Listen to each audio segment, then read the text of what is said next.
My name is Julie Pearson, Little Thunder. Today is Sunday, November 27th, 2016.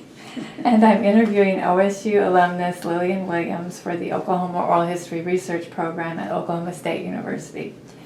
Lillian, you're Skidoo, Pawnee, Chickasaw, and Cherokee. Correct. You earned your BS in Art Education from OSU. Yes. And your MA from the University of Tulsa. You've been a public school teacher since 1965, coordinated the Indian Education Tutorial Services, and are currently the resource advisor for Native students at several Tulsa schools. You've served as a member of numerous community boards, and I look forward to hearing about your experiences at OSU and a few highlights of your career since you graduated. Where were you born and where did you grow up? Well, we need to sort of start back to my parents. Both of my grandparents came through boarding schools. My grandmother was at Pawnee boarding school and then went to Carlisle. And my father went to Kansas and then to Chilocco and then Haskell as a boarding school. He left home at the age of 12 to start going to boarding schools. Grandmother left at the age of 5. She was born in 1893. My grandfather also went through a boarding school situation when he was a very young man. So my history has had people who have gone through boarding schools and have that experience since before the turn of the century. My mother wanted to do her senior year at Haskell. She begged my grandparents to send her to boarding school, which they didn't want to do, but she insisted that she wanted to finish her years at Haskell High School and as her senior year. So that's where she met my father. When she graduated, she didn't know that he had found a job in Arizona, that's where she's from. She was born, her family, my grandmother lived in Phoenix, Arizona. So my grandparents were there and met there in Phoenix, Arizona. Raised her in Phoenix. She was going back home. Dad stepped on the bus and she kept saying goodbye, goodbye. And he kept talking and talking, and then she realized he was on the bus headed to Arizona too. Oh. He had a job at White River, Fort Apache, which at that time in about 1939, I think was about when he graduated from high school or college. He was a junior college major there. And he got a job at White River, Fort Apache as an accountant and began his career there. I was born in Phoenix, Arizona, at the Indian Hospital in Phoenix, and then returned to White River, Fort Apache with my parents. We lived there until I was about 6 or 7. By that time, I had a sister who was born, Jan. She's about 19 months younger than I am. And we moved to Pawnee, Oklahoma. Dad was transferred in the BIA service to Pawnee, to the agency, and started school there in Pawnee. In fact, I went to school until my probably the 5th grade year. I was a 3rd grader, and Dad was transferred to Shawnee with the BIA and became the administrator of the tuberculosis sanitarium there in Shawnee. So we lived on that grounds until I was about a 6th grader, and we moved back to Pawnee. Dad left the Indian Service and got a job with 66 and to start working with the company. And so ended up back in Pawnee. However, I didn't graduate from there. We moved again when I was a junior and didn't finish my senior year in Pawnee. We went to Bartlesville. Dad was sent to the office in Bartlesville as a 66er. So about every 3 years, I tended to move and make new friends and a new situation. Our whole family did.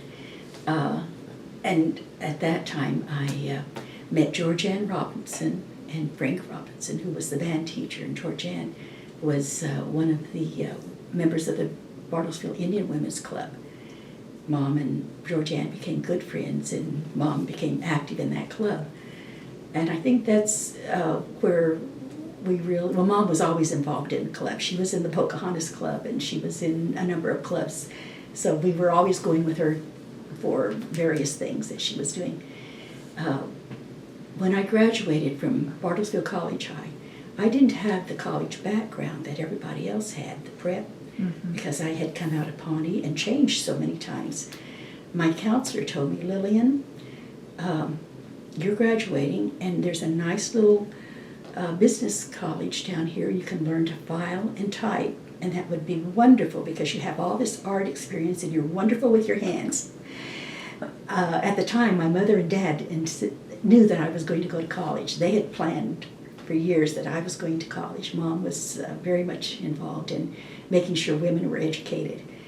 And I didn't say anything because the counselor was talking to me, and I didn't want to interrupt. I just listened to her.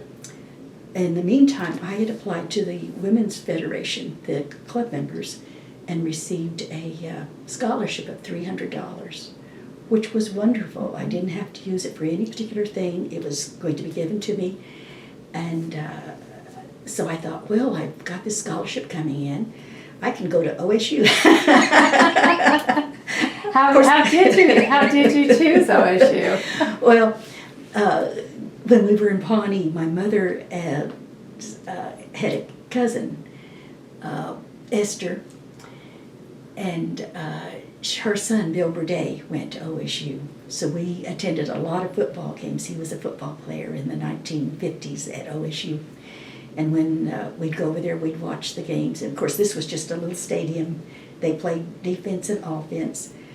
But he was very good. In fact, he held the record for against OU on a catching the ball and running back and scoring a touchdown. So we were big fans. Mom and Dad were big fans of OSU and Bill Burdett and just the whole group, because they would come to our house after games. They didn't have any place to go, so they would come to the house. Bill and a couple of friends of his would come, and Mom would get food, and we'd have to get everything because they would be worn out after playing an entire game of football. And they'd sit around and talk football while Mom fed them whatever they would eat, and we just kept taking food in. And as far as I knew, I'm sure they had appetites. They did, but that was how they sort of took a time off and stepped away from the game and spent their evening after a big game. But OSU was where that's where I was going to go. I couldn't think of another school I wanted to attend. That was so close to Pawnee. Do you remember any particular incident that kind of, aside from your parents valuing education so much, but anything that kind of like foreshadowed your interest in being an educator yourself? Yes, whenever I came back from, whenever I enrolled in Bartlesville, I had an art teacher that really took an interest in my art. She, of course, in Pawnee, I was active in art. I did things in art and was active in band. In fact, I played the trombone in band. And so anytime we had the big band day, I was the one that was given the task of making the posters for Pawnee's band day, and I'd put sparkles and sprinkles and everything on it and make the big posters, and it was always, Lillian, can you draw this, can you do this, and will you do this? And so I did that. In fact, I was president of my freshman class in Pawnee, so I got involved in whatever activity was going on in Pawnee. We were very involved in activities. When I moved to Bartlesville, my art teacher ran a summer program for students. That's how she made her vacation money. She would make enough money to go on her fabulous trips to the Caribbean or wherever she was going. But she asked me to help with her students. So in the summer, that was my summer job. I would go in and get out the art supplies, and we'd have groups of students coming in about every hour and a half or so. I think she had 2 or 3 classes. And she ran her summer classes, and I worked with that. I think that's what encouraged me to think that I'd want to do that as a lifetime experience and as a passion. And I did a lot of art too. I was always involved in art growing up. So by the time you arrived on campus, had you sort of decided this is going to be my major, or yes. Were you exploring? No. Okay. It was. I came in. At the time, I'd always had long hair, probably to my waist. And when I came in, Jay McVickers was head of the art department. And of course, Dubois was in ceramics, and There was a wonderful, I think he was Japanese, because he was always letting us just do freehand, do whatever we wanted. He'd come in and he'd set the stage, and they didn't give you a lot of things that you had to do. Mm-hmm. They let you begin to create, and then they would come in and instruct and work on technique more than anything else. And some advice as to what you were doing. But I enrolled in the core subjects, got those out of the way, and then I took every art class I could put in. And of course those were art labs that were 3 and 4 hours long whenever you go over at night. So where all the other girls had the little short hair and the flipped up hair and the sweaters, I was in cut off jeans, this long hair, and my hands were usually, well, we had to dig the clay, because Dubois said we had to dig it, and that was what was left over from the library. So there was this big pile of clay that was the basement of the library, and that's where we went out, took the clay, and processed it. We didn't buy our clay, we had to make it. So just to be clear, you were getting the clay from the basement of the library? That's where it was... Well, when they dug the library, they took all that clay out and piled it over to the side, which was where there were some Quonset huts. Just east of the library grounds there's now they've got buildings there, but there were a set of Quonset huts on the grounds there where there's a big parking lot. And in that parking lot, we had this pile of clay, and we would go out and have to sieve it, and, get all the impurities out, and then process it and store it in these big bins, let it sort of season, and once it was seasoned, then we would use that clay to throw pots and create things. But we had a pile, we had more clay than we'd ever use in a lifetime. So we thought it was endless. We didn't have to worry about how many times we threw a pot, because Dubois would come around and I'd have my pot, and he'd look at it and he'd say, well, let's see if it, and he'd take there's a wire that you take, and he would cut it down the center. Yes, it's even. And I think, I just threw that pot, and it was nice. So I had to lump it back together again and get it back and go back in. So aside from your art activities, were you involved with any campus groups? Yes, well, I lived in Willard, which was just across the street from the art department, so it was an easy walk across. In Willard, I was involved in, of course, you have the Willard Hall was independent. I didn't ever join sororities or anything like that, but I was an independent, and lived there for a couple of years. Then they opened up Dorm A, and whenever I had the opportunity, since I was an upperclassman by then, I could move into Dorm A and became involved in the, they had sort of a council, and each floor sent representatives. While we were at Dorm A, we had homecoming, which was an experience. And since I was involved in art, and by then was pretty active, they said, you can be head, you can chair the design. So I drew up the design. We made a state of Oklahoma, which was pretty easy to do. And then we said black, and we had all the things on it. Got ready, and of course, by then, the night before, when we were working on it through the nights, and since I was in charge, I was the one who picked who got to stay up at night to work on the thing because they knew we were going to get it finished. So we got it finished. We were all set. Here came the judges around. They said they're going to be judging. The deadline's coming up. Everybody get ready to finish. A storm came up. A rainstorm came up. That hit. Well, we had used paint to spray everything, all the state itself, so we had that pretty much painted, but there was a place that was white on the drop board, which was, I think it was probably white Kleenex or whatever palms we had put in there. Anyway, that rain just hit it. So we had to take all of that off. We had I don't know if we had 45 minutes or so, we had just a short time. Got everybody out there, we got out, got all that pulled out, put new palms in, but we took first in that category. My goodness. So everybody decided, well, that was a winner then. It was worth it. But wow. Going through those types of things, and the education department, the club, that was another club that I participated in and went to. Plus, I went to every musical, any activity that was on campus. I made sure I went to all the touring plays. Anyone that was special that was coming, since I didn't have that when I was growing up. Right. It was a treat to go, and I made sure that I was, anything that was free and on campus, I was there. See live performance. Absolutely.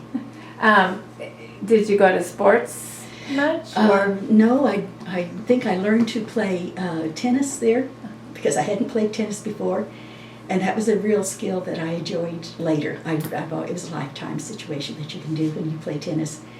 And then the other thing that I learned that I didn't know before I went there was ballroom dancing, and that was every little kind of dance you could ever want to learn. And I thought, what a wonderful opportunity to learn something like that. But as far as sports, I was so busy with art. My art labs took up all the time, extra time. I was over in the art departments, painting or, making something, doing something in my various art departments. Right. How about other Native students? Did they have much of a presence, or were you teaching? It's been, you have to understand, in '60 when I went there, they really didn't identify Native students in almost any place, any university. They didn't indicate how many minorities they had and numbers, and they didn't count. My mother had gone there years before, whenever I was a young girl, and there was an organization. And I have a picture of that organization and all the people that were in the organization. They were called the Itanaha Club. Now, after the Itanaha Club sort of disappeared, when I got on campus, every other group had a club, but Native Americans didn't. However, we tended to find each other and know who was on campus. The 5 girls from Muskogee Nation were there at one time. And my sister decided she was going to go to OSU. I think she was there 2 years after I was there, so I was a sophomore, junior, getting to be a junior when she came. And she and others that I knew on campus were Native, but it wasn't a large group. We were probably 20 of us maybe that were identifiable. And I remember that we would have events where we would get together, and I had a buckskin and a dress, and my sister and I both danced and dressed. So we would sometimes, get, maybe in November we'd have some activity and all of us would get together and we'd, have an informal meetings as we went through the year, but nothing organized. No one really sponsored us or indicated that we were a major organization on campus. But I remember she had told me, I want to be an art major, but I don't want people to know you're my older sister, because in high school, I was the student, and and she would come after, well, you're Lillian's little sister, and they would expect her to do the same thing that I did, and we were 2 different people. We're totally different. She's very social, outgoing. She's served as princess at several powwows, and was just a very different person. I was quiet, a little bit shy, and so I told her, okay, I won't mention to anybody in the art department that you're my little sister. Until one day I was in painting class, and I was sitting there getting ready. We were starting our painting class, and the door opened, and she came up to me. She had didn't have her brushes, didn't have the things, because each year that women's club had given me $300. The first year I started, so every year they would just come and give me $300. I think I went to their meeting, gave a talk about what I was doing, and they just wanted me to show up once a year and come to their spring meeting, and I would be given another $300 for the next year. So I had all these fabulous brushes and paints and things that my sister hadn't received. And she came in and she sat down and she wanted to have some brushes and some paints because she didn't have them for her class. So I'm handing my things out to her, and the students around us are looking like they knew you don't hand out your paintbrushes and your things to people. And they looked at her, and I thought, I guess she wants to be identified as my sister now. Unless they're family. We're family. Who are a couple of faculty members, and they don't necessarily have to be in art, but that stood out for you? Well, it was definitely Dubois, the ceramics teacher. One, because he was I could tell he was very good, and really loved his profession, the effort that he put into it. And there were others. I went into the with Vickers. We had a teacher that taught, the ink and screening and the etching, and I took etching. In fact, I had honorable mention at Philbrook at one of the shows. As I was getting older, it was a show. Okay. And so one of the Indian annuals? No. What was it was OSU and other universities were bringing work over. McVickers was having a show, and then some of the students that were not art, their pieces were chosen to show along with some of the other etchings and things that he was doing. And I remember I got in there. Of course, I'd been to the Indian Annuals with my mother every year, and those are very huge, important events. So when Mother heard that I was going to have something at Philbrook, there she was. We're on stage, we're getting in this thing, and she's got the camera, and you'd have to know my mother. She's the one that gets everybody out of the way, because my daughters had something in here. You would thought I had missed a show. Because she made sure everybody got out of the way so she could take the picture with it. I thought, my mother's here. But she was like that, very supportive, and I knew that if I did anything, she was, Dad and Mom were, total support of everything that I did. Right. But it was the art teachers, I think, that really made an impact on my life. There was, in education, there were a couple of teachers that were very involved with the students, and they really wanted you to have it was the art of teaching, not necessarily doing the things, but it was the art of teaching, the empathy, the relationships that you had with children that I think I learned from the teachers that were there. That's neat.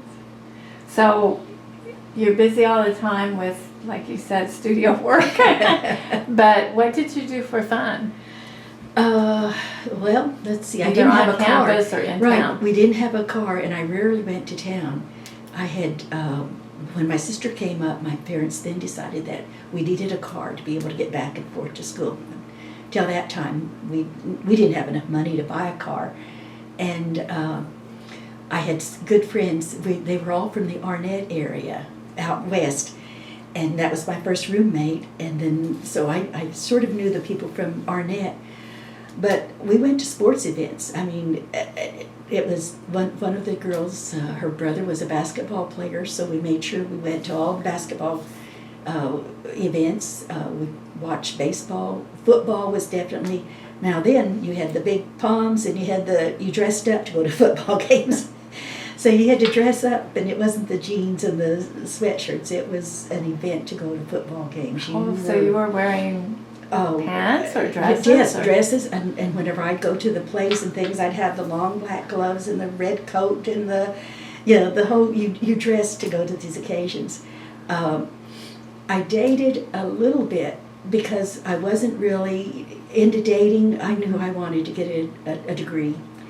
And so there were some young men that would invite me, and they knew that I liked to go to these events, the plays and things, so I would be invited to go to that. But for many of us, as a group of us, we just go from the dorm.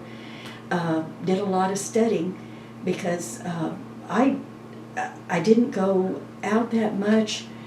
I was really focused on getting through school until my senior year. And I think I was a freshman. I was sitting by a young girl. We'd gone to the student union. It was between classes, and we were sitting there. And I knew she was a freshman, and she was in one of the classes that I'd met her at. I can't remember what I was doing there. That was when I started teaching Art 113. I was teaching the same time I was a senior. So they had asked me if I would I became a graduate assistant, and I taught Art 113, which is a basic color and design class for freshmen coming in. And you were earning a little money while you were doing that? Well, not necessarily. Or did they? Not a lot of money. Okay. I think they may have, Credited. rather than that, it was sort of, it may have been room and board. I don't know that it was that, because I was in one of my classes in my dorm, in Dorm A, and the door opened up, and this girl came in and said, "Hi, I'm your new roomie." And when she did that, she said, "Oh, Miss Sanders." My name is Sanders when I went to school, because I'd raised up from the bed. I hadn't expected anyone to come in. And she was one of the students that was in one of my 113 classes. So we sat down, and I said, "Well, you can't be in my class and be a roommate with me. This is not going to work." And we said, "Okay." And she said, "Well, I'm going to drop the class because I want to remain your roommate. So she dropped the class, got another class, and but I was teaching 113, so that kept me busy on nights because 113 was either an evening or an afternoon, and it really did take up a lot of the time that you had. So if it wasn't something that was sponsored on campus, I usually didn't go to it. I went home occasionally, came home in the summers. I would come home. A couple of summers I came home, but after that I started going to school in the summer and would just take art classes because I could take longer labs and do the work that I had to do at the education department, because I sort of had a double major with a lot of the art classes and then the education classes that I had to make. So that was something that really took up some time. I think that on the campus there were not a lot of other activities. It was a different campus than it is now. There were groups of intramurals, but I really didn't go into the sports, intramural sports, or play any of those. I tended to stay pretty much with the group that I knew in art. We did things, projects that we knew we were going to be doing, but then teaching the art classes, and then, back to this thing, this semester, I was sitting there, and this young man came up, and she knew him, and she said, this is something, she would call me Lily, and that was the first time anybody had ever called me Lily. Everybody called me Lillian, or Lil, but she always called me Lily, and he came up and said hello to her, and then she said, this is my friend Lily, and he shook out his hand. He said, second semester junior, and shook my hand. And I put my hand out and I said, second semester senior. Which he thought he was talking to some freshmen, and didn't realize I was almost out of finishing up. And that's how I met Dick, my husband. That's cute. He was always, And second semester junior, in what field? He was in business. Okay. And business major.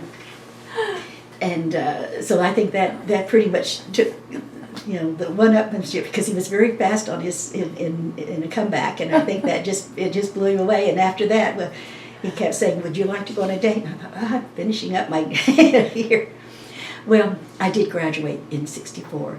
In fact, I was doing my student teaching in Stillwater schools, and I was in an art class. And by then, I had to teach in elementary and then a middle school to do my secondary and elementary practicum. So I was in a secondary middle school, and the teacher had left the room, and I was in charge of the students, and I think I was there probably 9 weeks. I can't remember if it was a semester or 9 weeks, but I was there. This was in the fall, and we knew something had happened. This was when JFK was shot. I was in that class, and the teacher had been in the other room, so she knew that was going on the minute it happened, and we could tell that things were going on. But we had children in our classroom, and so she said, well, you keep the children here, this is what's happened. We didn't know what was going to take place. We didn't know if there were going to be bombs coming in. We just knew that there had been, a president had been shot, and we didn't know if the nation was going to, Russia was going to start bombing. We didn't know what was going to take place, whether there would be riots breaking out. And she said, well, keep the children here, and she was going to go see what was going on, and put me in charge of that afternoon. And we'd start calling parents, and parents started coming to get the children and take them home. So we were releasing children as quickly as we could to their parents. Families wanted to be together. Right, yes. Very frightening. Very frightening. How was it handled with the children? They had counselors come in, and I don't know that we had regular classes that the rest of that time.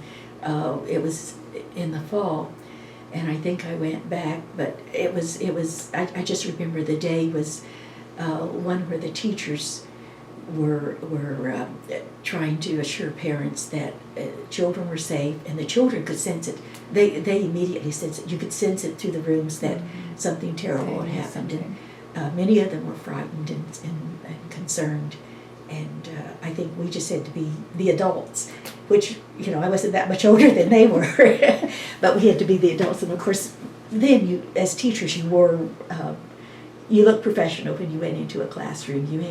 You didn't wear jeans, you didn't wear slacks. It was pretty much a dress, and you know, by then I had my hair shorter, and it was, you know, a little bit different. And I was comfortable in front of classes by then because I taught, you know, freshmen and juniors and those who were taking classes at the university. So a classroom was not.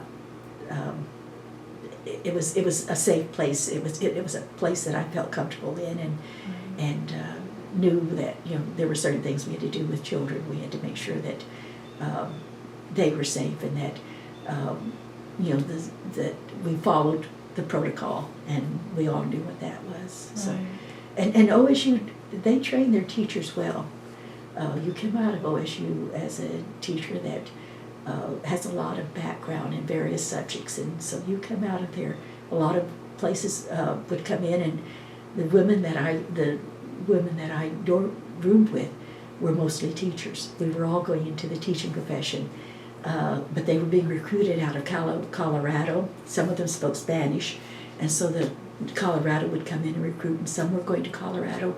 Others were going other places.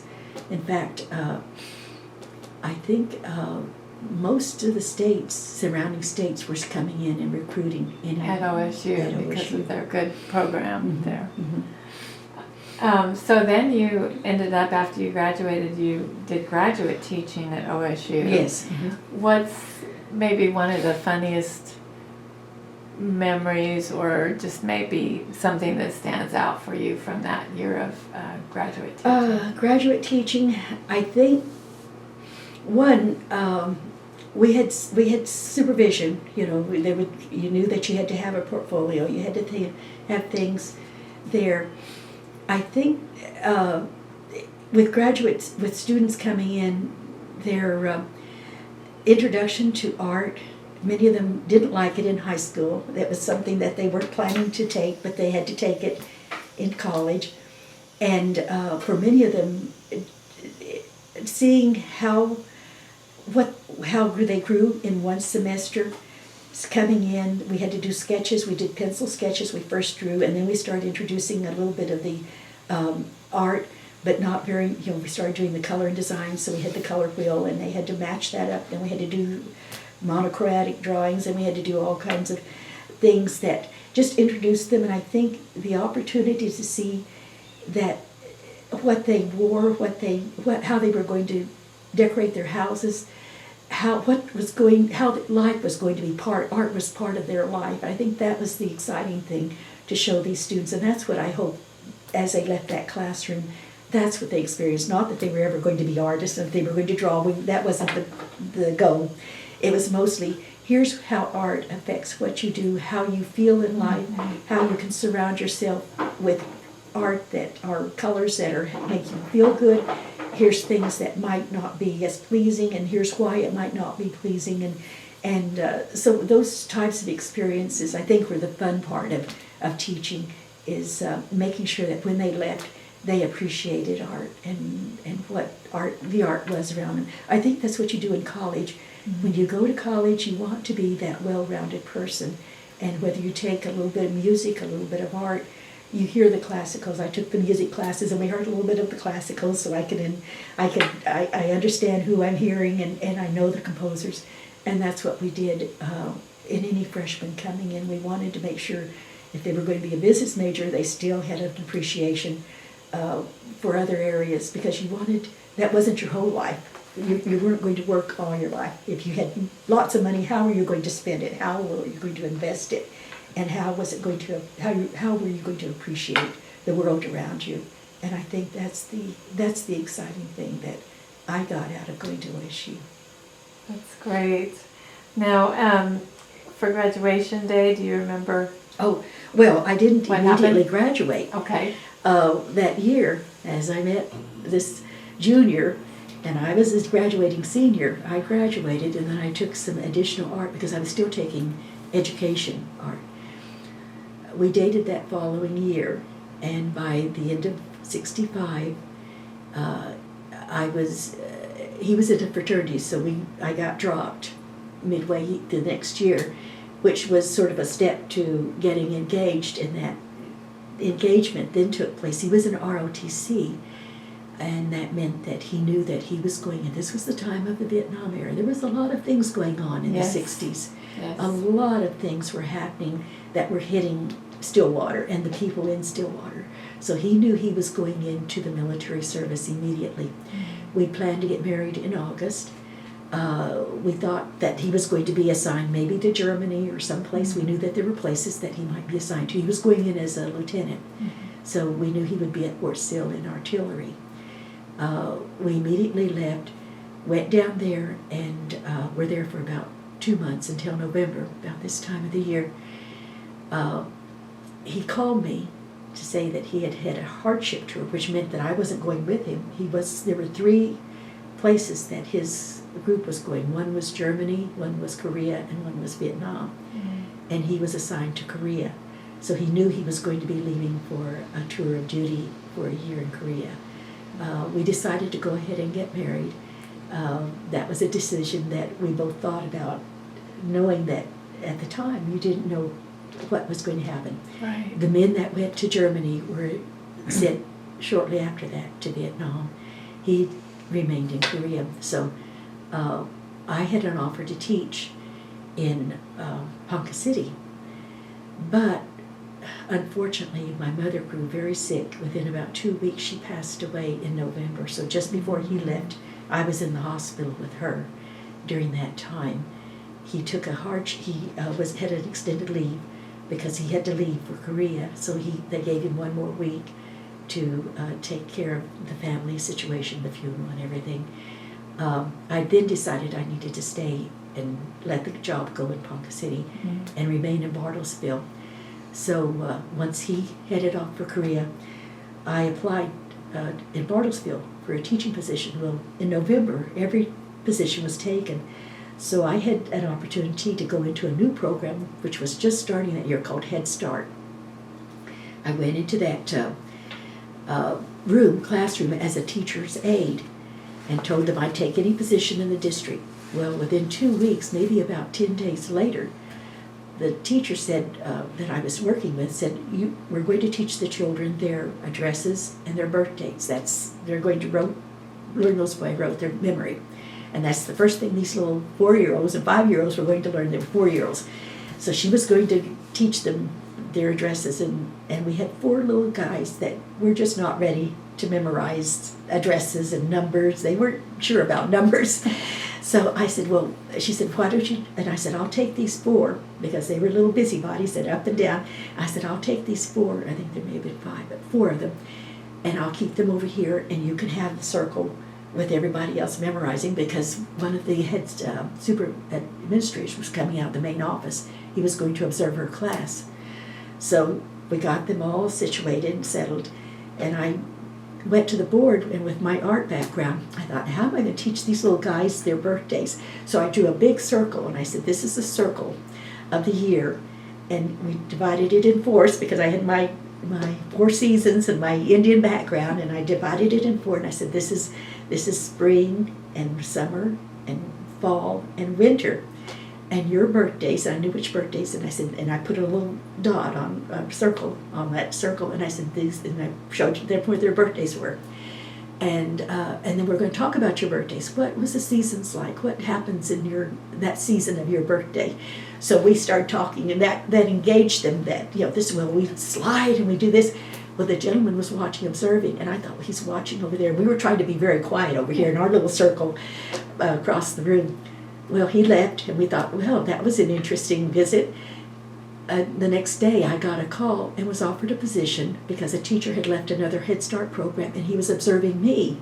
Oh, my goodness. We didn't know that. So he was observing how I was interacting with the children. He decided to offer me the position as a teacher in the other Head Start, and that's how I got my first job.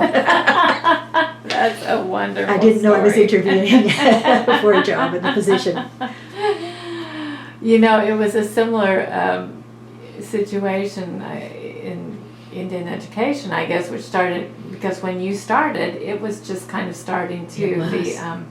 can you talk a little bit about that and the Yes. aspects of its development that you were involved in? Well, again, Head Start was just new.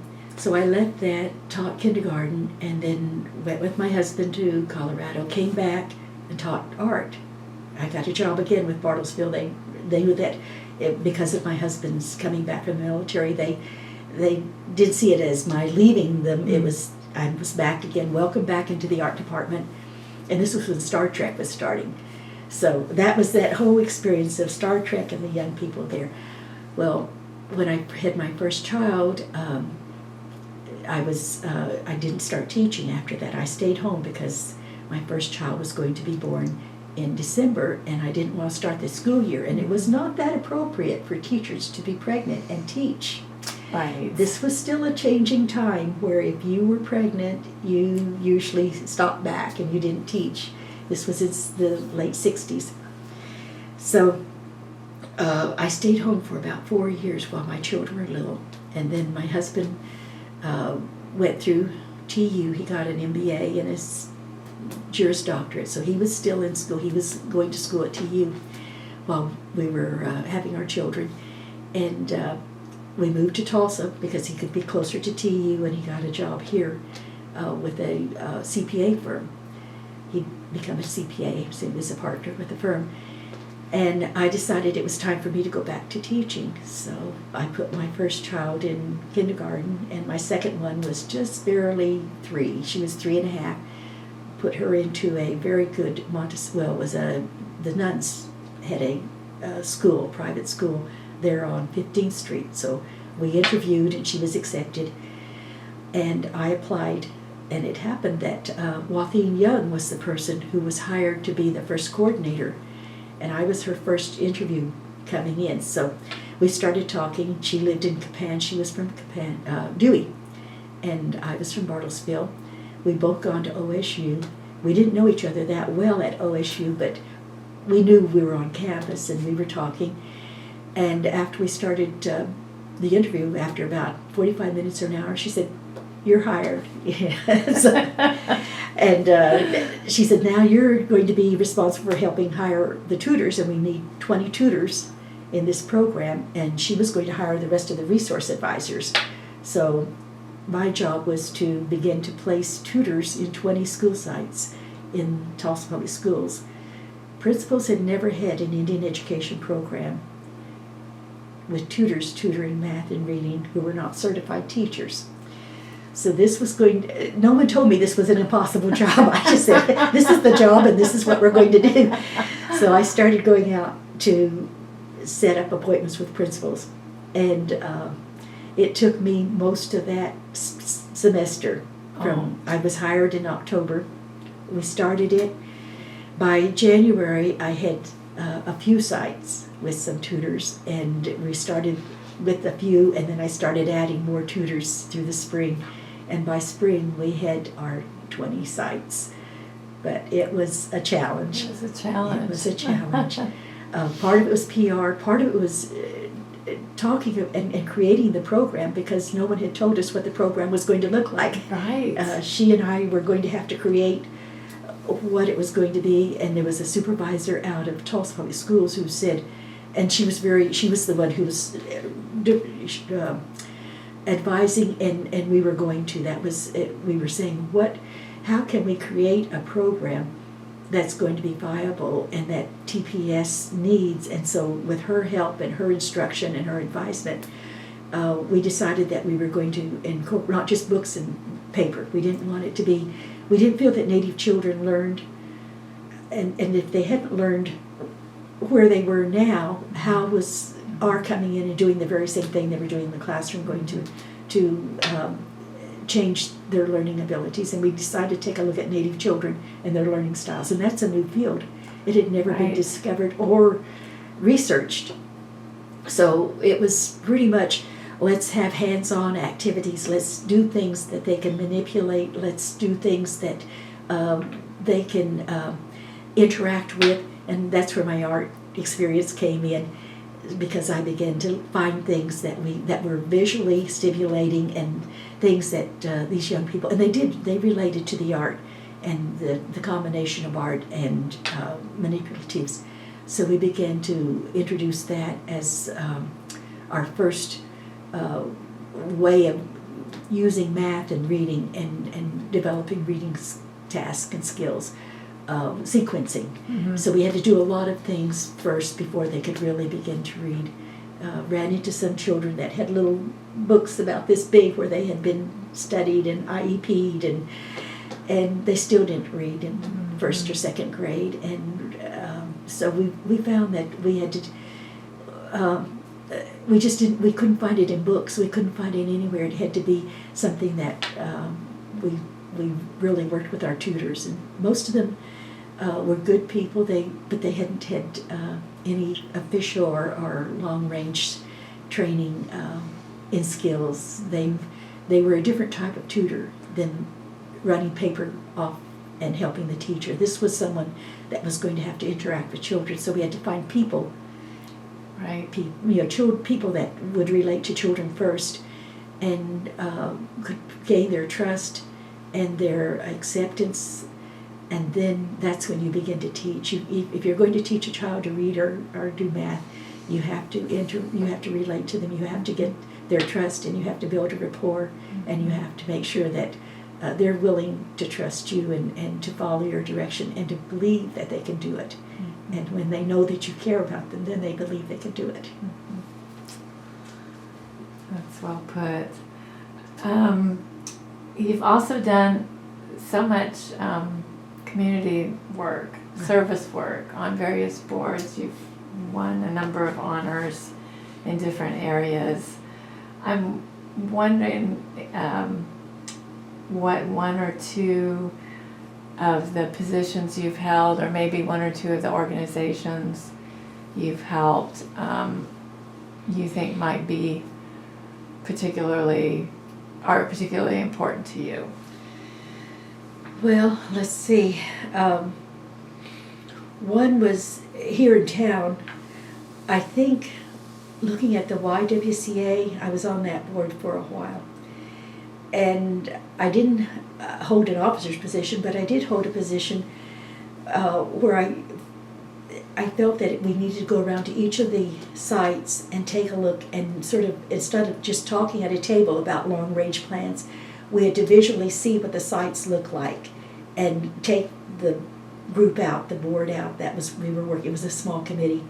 And we had to take a look at them and see what the facility looked like and where it was situated, and see what the clientele, who they were, how it fit them. And I think that looking at the broader picture was important to do. And I know that we felt that we made some advancements. We did change the site, the one at Midtown.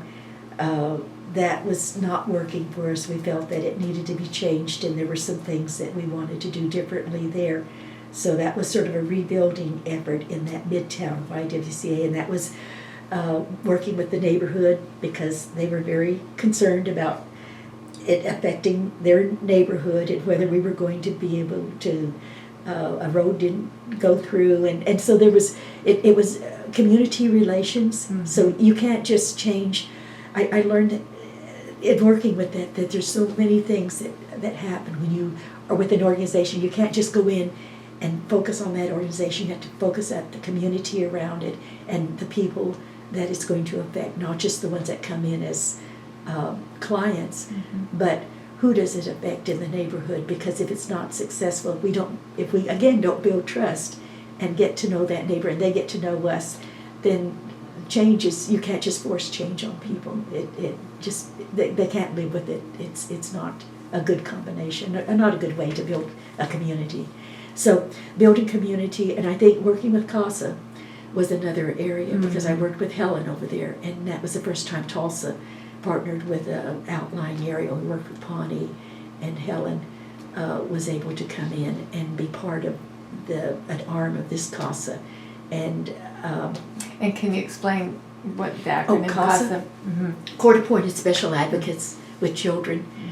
And I was on that board for a number of years, and because I was Native American, and Helen was wanting to start one that was address the needs of the Native American population in Pawnee, then that's where that partnership developed. And it's now a standalone event, and I think being part of that and helping that get on its feet and seeing it grow and be successful, I think that I like to see things develop that way.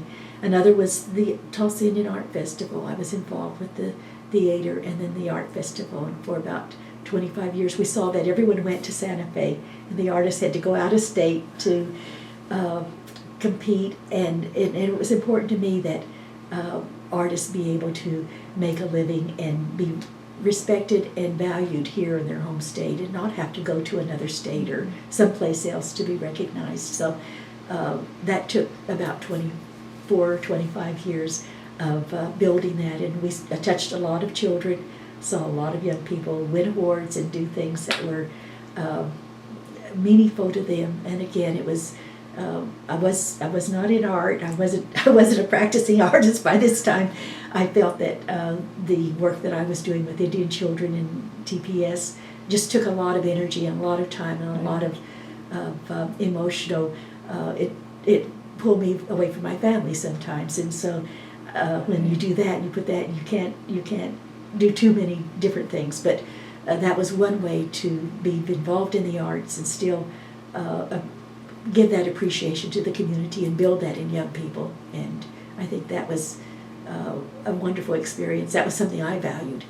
And you were not only volunteering with the festival, but you were sort of getting the submissions from the young people, and you were often, I remember, hanging the shows. Oh, yes. And judging the shows, maybe, or I can't remember, but yeah, lots of hours. It took a full year. There were about six of us that were key people that would start one festival, and then we'd immediately start the next one and begin to plan the next one and get everything ready. So it was a year-round, I think it was probably about a month off, and then it was, let's get busy with the next one, because we had to get the entries, I had to get the entries into the schools by the fall, and we didn't have any paid staff. This was all volunteer. Right. So not only did we have young people coming, at one point we would have hundreds of young people with buses coming in to go around to various tables and have the artists were talking to them and doing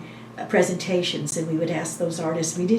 Those artists did that out of the goodness of here was their part of participating, and they would spend hours talking to young people. So they weren't just exhibiting their own work. It was, I'm doing the work, but here's how I do it, and engaging the young people. So that was a major event in some of those years. And it evolved, it changed. I was also part of the exchange of cities, and I got into that, and probably I was asked, because I was part of the Bartlesville Women's Group. A friend of mine was part of that. He was friends with people of Southern France, the Occitanians, and they found out that there were Native Americans who were still alive and still living in America. And so they had that connection, and they asked if there could be some artists that would come over to Occitania, tour, and various Native people from several tribes come over and exchange, a cultural exchange. So I agreed to do that and took my daughter. She was a college student by then, and Lisa, Billy, no, she had a different name. She was not a Billy then, but Lisa was part of that group, and there were John Williams from Poncas, and he sang around the drum. So we took our group over, and we would sing, and we would chain and dance, and my daughter and I would dance, and then they would dance, or we would have an exchange of experiences. But we did that in southern France for a month. What a great! And yeah, it was just it lived in the homes, and they just welcomed us into the homes. So we lived there and experienced a lot of the culture of being part of a group that they were volunteers. And they wanted to instill in their children the love of their original language, the indigenous language of Occitan, of the Occitan people, because they were losing it, and they were beginning to speak more French than they were their indigenous language, and so they wanted to bring it back, and that was their way of doing it, saying, here are people who are from America, and they still have their they still have their cultures, and it's still alive. So when I did that, I decided I was going to be involved in the city exchange because I would be called on by Tulsa Global Alliance or the sister cities to do things. In fact, here, they brought in a busload of people to come to my home. I was going to feed them fry bread and a meal. And I called Katie Scott. She was going to help me. Well, we got everything ready, and here came the busload. It parked outside of the house, and everyone came in. But we didn't have enough bread. The fry bread was that she hadn't been able to make enough. We didn't realize how large a group they were bringing. So instead, when we stopped, I said, "Well, then we're going to tear it in half." And so I tore it in half, and we said, "We will make sure everybody gets a taste of fry bread." So we tore the top fry bread in half. And later I saw a movie, and that's what they did. I thought, "Oh, I've done that." Right. And you don't have enough. You make sure everybody has some. So, and then I agreed to be a president. Sometimes whenever I would go into something, I would find that I was, like TU, I became part of the Kappa Delta Pi, which is an educational organization, and was invited to be part of their organization. Well, by the time I joined it, I became president a year later or within that time. So I was president of that group, and when this Tulsa Global Alliance, they said, "We don't have anyone to serve as president of the Japanese Utsunomiya Exchange." And I said, "Well, I can do that." I don't speak Japanese, but I'm willing to do that. And in that partnership, they came and visited Gilcrease and decided they wanted to have a exchange of art. Mm-hmm. So it took a while. It took us about almost 8 or 9 years to get that show and make sure that everything was done. But then I was president when we took the show over to Utsunomiya, and the show was hung in their gallery, which looked a lot like Gilcrease. They built a museum earlier in the years because they liked Gilcrease. They had toured Gilcrease so often.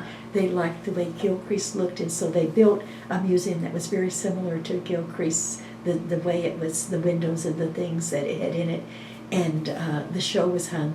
So I and the partnership of Utsunomiya and some artists and dancers, Jana Rhodes and her family, Cricket, went over and danced, and so we had the show, and the group of us went over.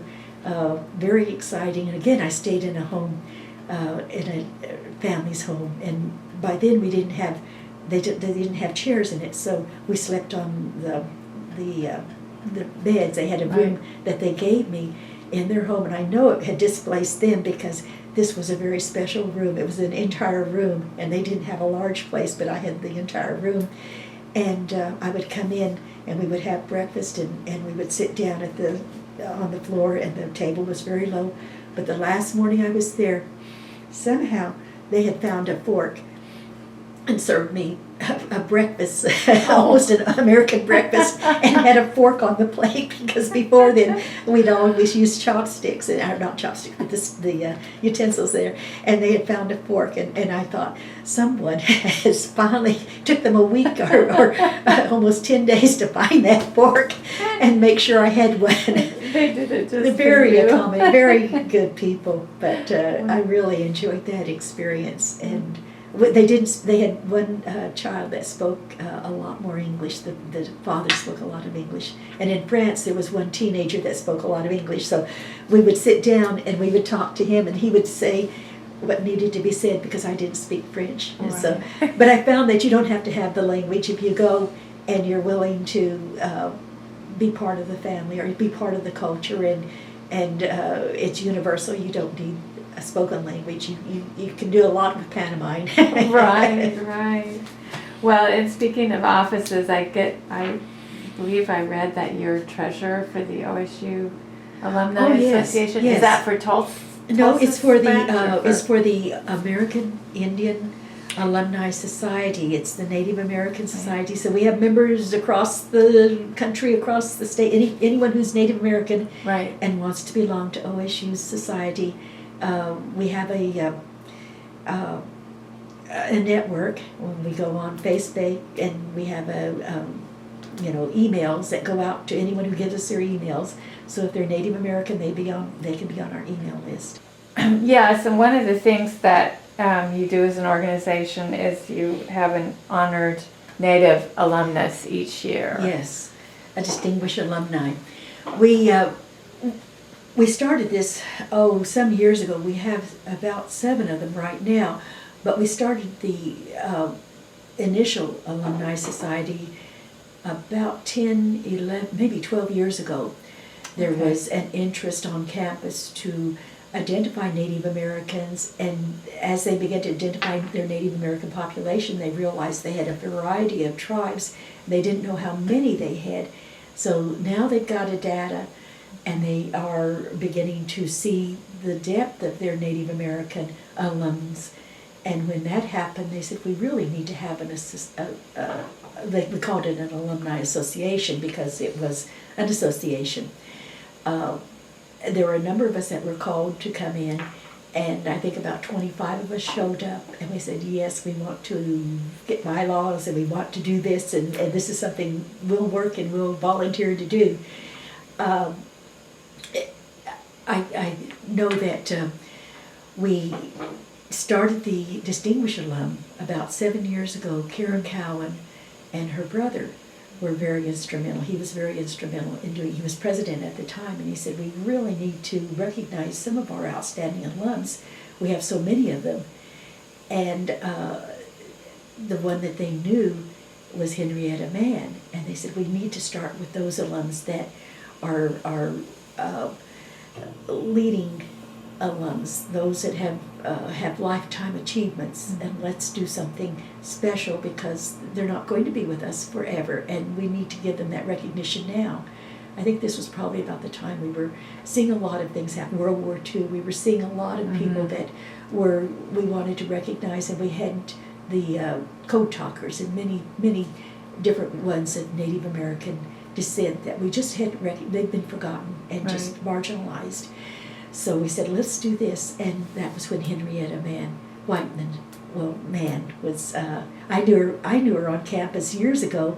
My husband and I were friends of her husband, and her when we went to school, and that was one of his friends. So we would go, and she would have supper for us, and that was a treat to eat home cooked food. So whenever that was happening, I thought, well, this is wonderful. I haven't seen her in years, and she's gone up and created an Indian Studies department on various universities, and that was something new that hadn't been done before.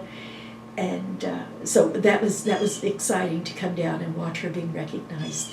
And then, of course, we continue to each year have someone that was in various fields of study. We've had educators, we've had those from the engineering department, we've had the just a variety of people that we wanted to recognize, and all of them have been closely related to their culture. Kind of like Walter Eckhoff was recognized. He's very much a man of his culture, but he's an attorney. And so we said, we want to recognize these people that have kept that cultural, tribal connection. In some way they've given back to their tribe, because we want these to be role models for our students coming out of OSU. We don't want you to be, this was the thing, if you go away to school, will you lose this is what the boarding schools, we go back to the boarding schools. When you went away to school, did you lose your connection to culture and language and heritage? And we said, we don't want this to happen in this generation, in my generation. We want to see that respected and maintained, so that if they haven't related to it and recognized it, they will appreciate it and know that it's something to be valued and not something to be taken off and left behind. To be educated is to also know your own history and your people, and something about where you come from. And that's important to hear what has been said by these people. So we wanted them to be recognized by OSU. We wanted them to be remembered. And I think it's wonderful that not only are they recognized by our group, but we've also had an opportunity to have them memorialized in the Hall of Recognition, because before you saw about 3 different Native Americans, and that was it. And I thought there are thousands of them out there. So it has been, each year we've said, well, could we have them recognized in front of the football group? Could we have them recognized? And we, each year, through these 7 years, what about, could we have them recognized? So now it is wonderful to see the day really be special for them. Right. That first one, it was a small little gathering. Right. It was just those of us who knew that was happening. But we've made it into something really a little grown. bit grander Yes. and of significance. And I feel that anytime you do something, when all these things that I've done, the volunteer work, if you don't make waves, if you don't make it a little bit, if it doesn't become something that everybody else has to recognize and be accommodated and accommodating to, and it disrupts the normal thing, then I think we've made some change and some progress. So I can't ever be satisfied unless it's disrupted something. Somebody has known that it has happened. It hasn't just been something silently done Right. privately. Right. What do you think the biggest change on campus in recent years has been? And I realize that you just go down there periodically. Yes, I do. Well, one of the things that we do, and this sort of ties into this Oklahoma Council for Indian Education, Mm-hmm. because we ask membership to come from universities and from tribal education departments. And I had served on that as a member of it for a number of years and then served as president. And one of the things we wanted to do was connect with the higher education, because we recognize children, young people, students who made a 3.9 or better GPA every year. The first year, Alice Toneman, a number of people recognized those students. There were probably about 300, 400 of them who made the 3.9 or better. Now we're up to about 600, just under 700 students who are making a 3.9 or better GPA. And they get recognized every year. It's the Oklahoma Honor Society. This group sponsors it. And I think what I want to see is this change on university campuses that recognize the presence of these young people. And that's what I've seen. The OSU not only recognizes that we have a population that was starting out in the 70s and 80s. They were beginning to identify their population, but they're seeing that they are people of significance. Now we have a provost that has come in. I think he's Choctaw. Mm-hmm. And he has come in, and now there is a department. Before, in my lifetime, there were a handful of us on campus, that maybe got together, 20 of us. And my daughter's an OSU alum. She went through, and she served as the princess of the NASA group. So when she was on campus, she had an apartment nearby after she was in sorority, but when she moved into an apartment her senior year, they would come over and they'd cook foods, and different ones would say, well, I know how to cook this. This is what Mom cooks. And so they would fix foods that they ate at home. And she said that, with this change and this recognition of a NASA group, I'm seeing that it is a larger group, that each of our distinguished alums are asked to go back, and those that can will go back and speak, and that's what we want. We want them to go back on campus and be speakers. And Walter Eckehawk has spoken a number of times, and others have spoken, but we want them to see that there are others who need to come back and be speakers. We've got wonderful artists that have come out of OSU, and they've been represented statewide, nationally, internationally. They're recognized. And I think the fact that there is that recognition on campus that it is a land-grant university, Mm-hmm. but we go back further than that land grant, and that it speaks to there is a deeper roots that need to be recognized and accepted and celebrated on campus. And that's what we want to do, is continue to celebrate that participation and incorporate it so it becomes part of every degree program, that there is a recognition that those young people are on campus, and that when they meet these people, and that's what I want them to do, meet those distinguished alums. When we have our recognition, I make sure our students that are present come up and shake the hand.